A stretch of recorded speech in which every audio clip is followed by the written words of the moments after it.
یہ قانون بیان کر دیا لئن اشرکت لیحبطن عملک بالفرض، آپ بھی شرک کر بیٹھیں لیحبطن عملک، آپ کی زندگی کی ساری کمائیاں جو ہیں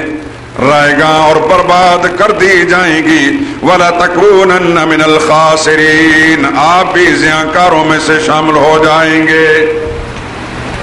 کوئی استثناء رکھا گیا؟ اب اس کے بعد واقعی کچھ رہ گیا ہے۔ اگر امام الانبیاء صلی اللہ علیہ وسلم سے بالفرض ہے تو ناممکن کہ حضور صلی اللہ علیہ وسلم سے کوئی گناہ سرزد ہو، کیونکہ ہر نبی گناہوں سے پاک ہوتے ہیں، لیکن بالفرض اس قسم کی کوئی کمزوری آقا نامدار صلی اللہ علیہ وسلم سے بھی ظاہر ہو جائے، اللہ نے اٹل قانون بیان کر دیا جو قیامت تک قرآن کریم میں موجود رہے گا، لَيَحْبَطَنَّ عَمَلُكَ، میرے نبی آپ کے سارے اعمال برباد کر دیے جائیں گے۔ اب دیکھیے میں اور آپ اپنے آپ کو کس مقام پر دیکھتے ہیں، آئیے اپنے آپ کا جائزہ لیں کہ اگر آقا انعامدار کے لیے کوئی گنجائش نہیں رکھی گئی تو میرے اور آپ کے لیے کوئی گنجائش نہیں رکھی گئی، کسی مولوی پیر کے لیے کوئی گنجائش نہیں رکھی گئی،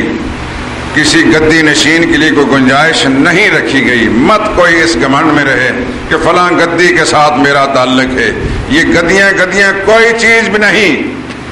یہ سارے گدیوں والے امام الانبیاء صلی اللہ علیہ وسلم کے جو صحابہ تھے، ادنا صحابہ، ان کے جوتوں کے تلووں کے ساتھ لگی ہوئی مٹی سے بھی زیادہ حقیر ہیں یہ سارے گدیوں والے۔ کوئی آدمی اس غلط فہم نہ رہے کہ میرا فلاں گدی کے ساتھ تعلق ہے، کوئی گدی نہیں، سب سے بڑی گدی انبیاء کی علیہم الصلوۃ والسلام، سب سے بڑی گدی محمد مصطفیٰ صلی اللہ علیہ وسلم کی، ان کے لیے اگر استثناء نہیں ہے، گنجائش نہیں ہے، تو پھر دنیا میں کسی کے لیے کوئی گنجائش نہیں ہے۔ دوستو آخری بات کہہ کر ختم کرتا ہوں، اپنے عقیدوں کو ٹٹولیے، اپنے گھر والوں کے عقیدوں کو ٹٹولیے، دیکھیے جائزہ لیجئے، آپ ذمہ دار ہیں، اپنے آپ کو خدا کی پکڑ سے بچانے کی فکر کیجئے، اپنے گھر والوں، اپنے متعلقین رشتہ داروں کو خدا کے عذاب سے بچانے کی فکر کیجئے۔ خاتمہ ایمان پر ہو گیا، آپ کے نامہ اعمال کے اندر ٹنوں کے حساب سے گناہ بھی ہوں گے، وہ قابل معافی ہیں، لیکن شرک نہیں ہوگا تو خدا ضرور معاف کرتا ہے۔